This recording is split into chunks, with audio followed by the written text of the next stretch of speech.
Hello दोस्तों, मैं चंदन मौर्य आपका स्वागत करता हूं हमारे यूट्यूब चैनल में। तो टेंस का ये लेक्चर नंबर 9 में हम डिस्कस करने वाले हैं पास्ट परफेक्ट कंटीन्यूअस टेंस के बारे में। इससे पहले के लेक्चर में हमने सारे टेंसेस को डिस्कस किया है। इसमें हम इस टेंस को डिस्कस करने वाले हैं। तो आइए स्टार्ट करते हैं। तो सबसे पहले स्टार्ट करते हैं इसके आइडेंटिफिकेशन से कि किस प्रकार से हम इस टेंस को आइडेंटिफाई करते हैं। तो आइडेंटिफिकेशन मतलब कि वाक्य जो दिया हुआ रहता है उसको कैसे पहचानेंगे। तो उसके लिए हमारा इसमें होता क्या है कि जो हमारा वाक्य होता है, वाक्य के अंत में वाक्य के अंत में क्या क्या होता है? रहा था, रही थी, रहे थे। ये सब तो रहेगा ही रहेगा। इसके साथ ही साथ उसमें समय भी दिया हुआ रहता है। समय भी दिया रहता है। ठीक। मतलब वाक्य के अंत में रहा था, रही थी, रहे थे रहेगा और इसके साथ साथ समय दिया रहेगा। अब इसके बाद चलते हैं इसके रूल के बारे में। रूल क्या होता है? नियम कैसे हम इसको बनाते हैं। तो इसके लिए हमारा चाहे जो सब्जेक्ट होता है, चाहे वह प्लूरल हो या फिर क्या हो, सिंगुलर, तो उसके साथ जो हमारा हेल्पिंग वर्ब लगता है वह हमारा क्या होता है? हैड के साथ बिन लगता है। इसके अलावा जो हमारा वर्ब होता है, अब रहा था, रही थी जब होता है कंटिन्यू रहता है, इसका मतलब कि उसमें हम वर्ब के फर्स्ट फॉर्म में आईएनजी ऐड करते हैं। वही समय की बात करेंगे तो समय हमारे दो प्रकार का होता है। एक हमारा क्या होता है? पॉइंट ऑफ टाइम, जिसको हम क्या कहते हैं? निश्चित समय। मतलब समय यदि निश्चित दिया हुआ रहेगा तो उसके लिए हम सेंस लगाते हैं। अगर वही दूसरा हमारा क्या होता है? पीरियड ऑफ टाइम, इसको हम कहते हैं अनिश्चित समय। अब यदि अनिश्चित समय रहता है तो उसके लिए हम क्या यूज करते हैं? फार का प्रयोग करते हैं। अब सिंस किसके साथ लगता है, फार किसके साथ लगता है, इसके पहले के टेंस में वीडियो में हमने प्रेजेंट परफेक्ट कंटिन्यूअस में पूरा एक्सप्लेन किया हुआ था, उसको आप जा करके देख सकते हैं। अब इसको हम जब एग्जाम्पल को देखेंगे तो वहाँ पे और आपको चीज़ें समझ में आएंगी। तो इसके बाद हम स्टार्ट करते हैं इसका अफर्मेटिव सेंटेंस। अफर्मेटिव सेंटेंस का स्ट्रक्चर पहले राइट करते हैं। तो जैसा कि हमने यहाँ पे स्ट्रक्चर राइट कर लिया है, अफर्मेटिव सेंटेंस का क्या होता है? सबसे पहले सब्जेक्ट लिखते हैं, उसके साथ हेल्पिंग वर्ब हैड बीन लगेगा, चाहे सब्जेक्ट सिंगुलर हो चाहे प्लूरल हो। वर्ब का फर्स्ट फॉर्म लगाएंगे, उसमें आईएनजी लगाएंगे, ऑब्जेक्ट रहेगा, फिर सिंस या फार रहेगा, फिर उसके बाद जो बचता है उसको लिखते हैं। एग्जाम्पल की बात करते हैं, जैसे वह 2 दिन से मैच खेल रहा था। वह 2 दिन से मैच खेल रहा था। अब वह 2 दिन से मैच खेल रहा था, तो यहाँ पे जो वह है वह का अंग्रेजी क्या होगा? ही होगा। ही हमारा क्या हो गया? सब्जेक्ट हो गया। अब ही के साथ हमारा हेल्पिंग वर्ब क्या लगेगा? हैड बीन लगेगा। ठीक। अब इसके बाद हम चलेंगे वर्ब पे। वर्ब इसमें क्या हो रहा है? खेलने का। खेलना क्या होता है? प्ले होता है। प्ले में आईएनजी लगाएंगे, हो गया प्लेइंग। अब उसके बाद बचा हमारा 2 दिन से। अब 2 दिन से हमारा क्या? अनिश्चित समय क्लियर नहीं हो रहा है, तो यहाँ पे हम यूज करेंगे फॉर 2 डेज। यहीं पे अगर दिया रहता 2 बजे से तो वहाँ पे हमारा निश्चित समय रहता कि हमारा 2 बजे से कार्य प्रारंभ हुआ है, तो सिंस लगाते हैं। उसको देखते हैं अगले एग्जाम्पल में। जैसा हमने वाक्य लिया है, राधा 3 बजे से गाना गा रही थी। तो राधा नाम है तो इसका अंग्रेजी हमारा वही रहेगा, राधा। इसके साथ हम हेल्पिंग वर्ब क्या लगाएंगे? हैड बीन लगाएंगे। फिर उसके बाद हमारा क्या होगा? वर्ब गाना। गाना का क्या होता है? सिंग। आईएनजी लगाएंगे, हो गया सिंगिंग। क्या गा रही थी? सॉन्ग। सॉन्ग का हो गया हमारा सॉन्ग ही होगा। और इसमें आपका एक छूट रहा है, प्लेइंग और मैच बच रहा था, तो ये ऑब्जेक्ट में हमारा मैच भी होगा। He had been playing match for 2 days और इसमें Radha had been singing song. अब बचा हमारा क्या? 3 बजे से।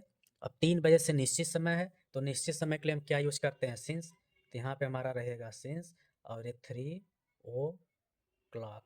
तो इस तरीके से हमारा ये वाक्य हो गया, Radha had been singing song since 3 o'clock। तो इसके बाद हम चलेंगे नेगेटिव सेंटेंस की तरफ, उसको देखते हैं। उसमें भी ज़्यादा चेंजिंग नहीं। तो हमने नेगेटिव सेंटेंस को राइट कर लिया है, इसके स्ट्रक्चर को राइट करते हैं। इसका भी स्ट्रक्चर आपका सबसे पहले हमारा क्या होगा? सब्जेक्ट होगा। सब्जेक्ट के साथ हेल्पिंग वर्ब क्या यूज करेंगे? हैड।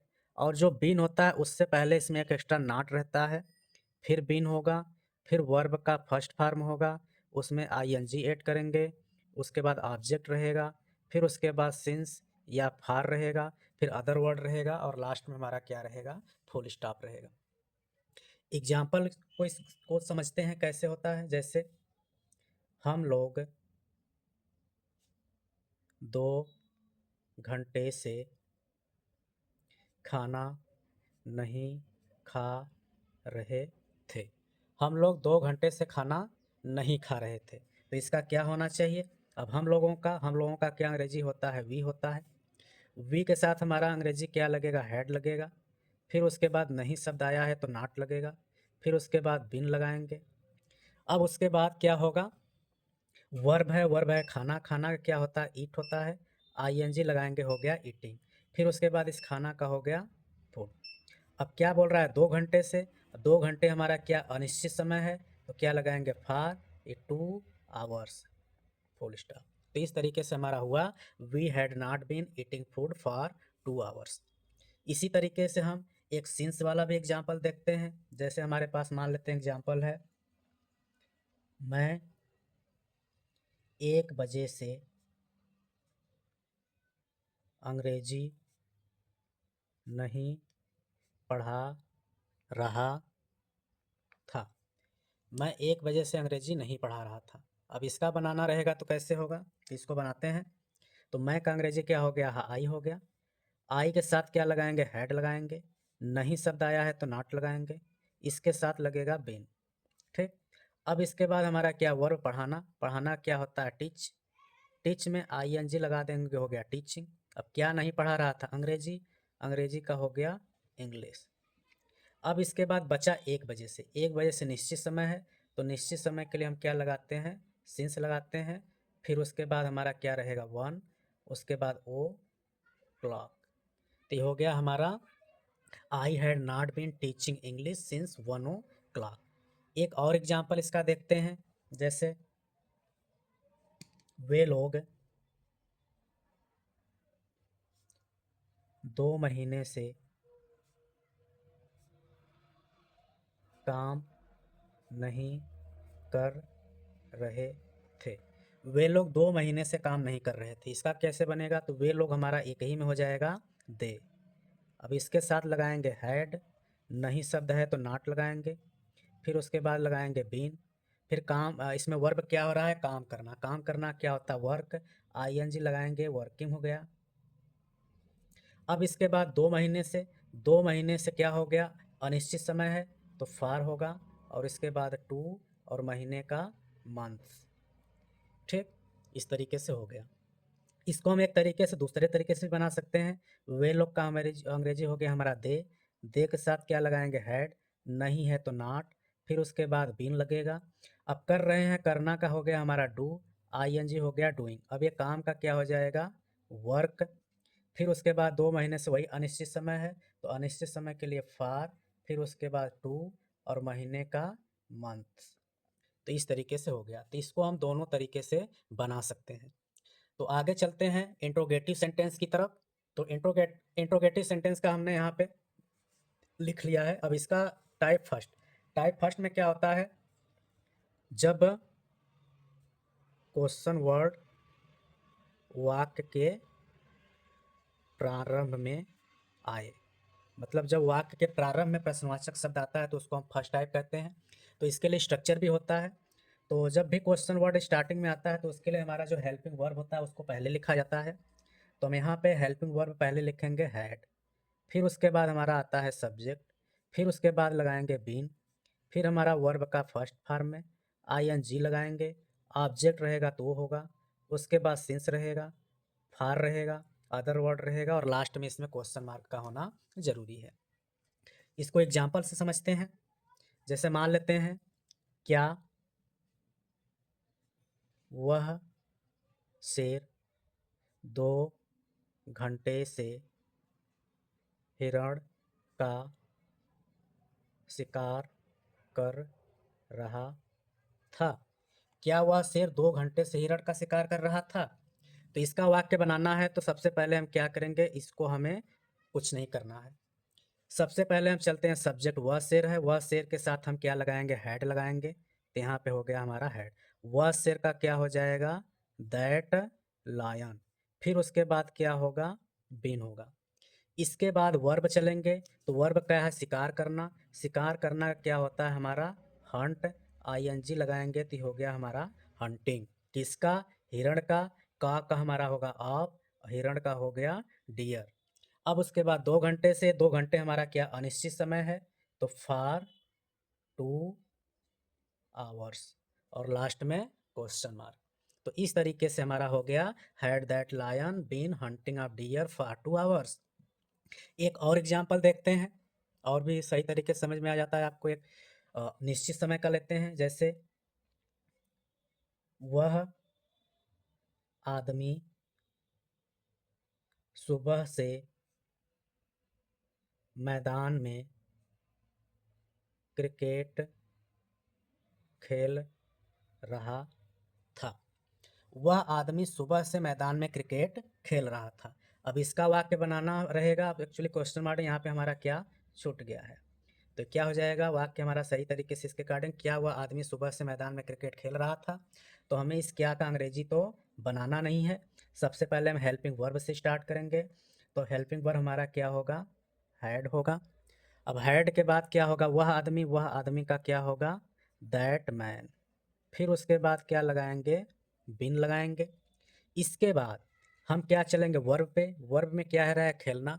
खेलना का क्या होता है हमारा, प्ले। तो प्ले में आईएनजी ऐड करेंगे, हो गया प्लेइंग। उसके बाद हमारा जो क्रिकेट है वह क्रिकेट ही होगा। अब क्रिकेट कहाँ खेल रहा है, इन द मैदान में। तो उसका हमारा हो जाएगा इन द फील्ड। इसके बाद हमारा क्या होगा, सुबह से बच रहा है। सुबह से हमारा निश्चित समय है, तो क्या लगाएंगे, सिंस। और सुबह का क्या होता है, मॉर्निंग। और लास्ट में क्वेश्चन मार्क। तो इस तरीके से हमारा हो गया, had that man been playing cricket in the field since morning. तो आई होप आपको ये चीज़ें समझ में आई होंगी। आगे चलते हैं इंट्रोगेटिव के सेकेंड टाइप की तरफ। तो इंट्रोगेटिव का सेकेंड टाइप का हमने यहाँ पे राइट कर लिया, इसका स्ट्रक्चर राइट करते हैं। और ये हमारा टाइप 2 है। टाइप 2 में क्या होता है, जब क्वेश्चन वर्ड हमारा वाक्य के बीच में आए। मतलब कि जो हमारा क्वेश्चन वर्ड होता है वाक्य के बीच में आएगा, तब उसकी स्ट्रक्चर कैसे की जाती है उसको हम देखते हैं। तो सबसे पहले वहाँ पे हमें क्वेश्चन वर्ड की अंग्रेजी लिखनी पड़ती है। फिर उसके बाद हमारा हेल्पिंग वर्ब हैड आएगा। फिर उसके बाद आता है सब्जेक्ट। फिर उसके बाद आता है बीन। फिर हमारा आएगा वर्ब का फर्स्ट फॉर्म में आईएनजी। फिर उसके बाद आएगा ऑब्जेक्ट। फिर उसके बाद आएगा सिंस या फिर फार, फिर अदर वर्ड और लास्ट में क्वेश्चन मार्क। तो इस तरीके से हमारा स्ट्रक्चर हो गया। इसको एग्जाम्पल से समझते हैं कि किस तरीके से हमारा होता है। तो एग्जाम्पल हम इसको राइट करते हैं, जैसे वह अध्यापक सुबह से कक्षा में क्यों पढ़ा रहा था, या क्या पढ़ा रहा था, क्या पढ़ा रहा था। वह अध्यापक सुबह से कक्षा में क्या पढ़ा रहा था। अब एक क्या आ गया, क्वेश्चन वर्ड वाक्य के बीच में, तो इसकी अंग्रेजी पहले लिखेंगे। क्या का अंग्रेजी हमारा क्या होता है, व्हाट होता है। फिर उसके बाद क्या लगाएंगे, हैड लगाएंगे। फिर हमारा वह अध्यापक एक साथ है, तो हो जाएगा हमारा दैट टीचर। फिर उसके बाद उसमें लगेगा बीन। फिर उसके बाद चलेंगे वर्ब पढ़ाना। पढ़ाना का क्या होता है, टीच। आईएनजी लगाएंगे, टीचिंग। कहाँ टीचिंग करा रहा था, कक्षा में। तो कक्षा का हो गया हमारा इन द क्लासरूम, या क्लास भी कह सकते हैं। फिर उसके बाद सुबह से हमारा निश्चित समय है, तो सिंस। और फिर सुबह का हमारा हो गया मॉर्निंग, और लास्ट में क्वेश्चन मार्क। तो इस तरीके से हमारा हो गया, what had that teacher been teaching in the class since morning. एक और एग्जाम्पल देखते हैं। तो अगला वाक्य हमने लिया हुआ है, वह खिलाड़ी 3 दिन से मैदान में कौन सा गेम खेल रहा था। अब इसमें हमारा कौन सा गेम एक साथ आ रहा है, तो इसको हम एक साथ बनाएंगे, जिसका अंग्रेजी क्या होगा हमारा, विच गेम। अब इसके साथ हमारा इसका लगेगा हैड। फिर उसके बाद वह का अंग्रेजी क्या होगा, ही। वह खिलाड़ी एक साथ हो गया, तो दैट हो गया। अब फिर खिलाड़ी का हमारा हो गया प्लेयर, फिर उसके बाद वर्ब हमारा क्या है, खेलना, खेलना का क्या हो जाएगा, प्ले, प्ले का हमारा क्या होता है, आईएनजी लगाएंगे, हो जाएगा प्लेइंग, मतलब which game had that player playing, कहाँ पे, मैदान में, तो मैदान का हो गया इन द फील्ड। अब फिर 3 दिन से ये हमारा अनिश्चित समय है, तो फॉर 3 डेज, और ये हमारा लग गया क्वेश्चन मार्क। तो which game had that player playing in the field for 3 days. तो इस तरीके से हमारा ये पास्ट परफेक्ट कंटिन्यूअस टेंस खत्म होता है। तो वीडियो आपको कैसा लगा ज़रूर बताइएगा। अगर चैनल पे आप नए हैं तो चैनल को सब्सक्राइब कर लीजिएगा, अपने दोस्तों को भी शेयर करिएगा, जिससे उनको भी टेंस के बारे में जानकारी हो, वो भी आसान तरीके से टेंस को सीख सकें, समझ सकें। तो मिलते हैं अगले वीडियो में, तब तक के लिए नमस्कार।